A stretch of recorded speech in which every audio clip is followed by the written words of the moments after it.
तो फ्रेंड्स, आज सुबह सुबह आपके पर्सन आपको क्या लव मैसेज देना चाहते हैं? सुबह उठते ही क्या उन्हें आपकी याद आई? और अगर याद आई तो गाइस क्या है उनके दिल की भावनाएं? लेट्स सी आज क्या लव मैसेज देना चाहते हैं। I think about you all the time because you are very special to me guys. रात दिन की बात तो छोड़िए, आपके पर्सन का जो ध्यान है काम में नहीं लग रहा है। हर टाइम हर वेले सिर्फ और सिर्फ आपके बारे में सोच रहे हैं। समझ आ गया है आपसे दूर जाना इम्पॉसिबल है। आप इनकी लाइफ का बहुत प्रेशियस गिफ्ट है।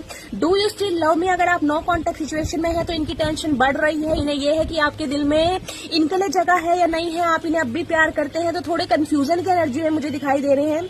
I only have feelings for you, please believe on me guys. कहीं ना कहीं आपके पर्सन का परसेप्शन आपको लेकर चेंज हुआ है। इनके दिल में सिर्फ और सिर्फ आपके लिए फीलिंग्स है। ये चाहते हैं आप इन पर विश्वास करें। I still don't have all the answer. देखिए अपनी लाइफ में कुछ मुझे परेशान दिखाई दे रहे हैं। अगर आप इनसे किसी सवालों के जवाब चाहते हैं तो गाइस उसके लिए सॉरी, क्योंकि ये इंसान आपको किसी सवालों का जवाब नहीं दे। My finances are not in control, financial condition low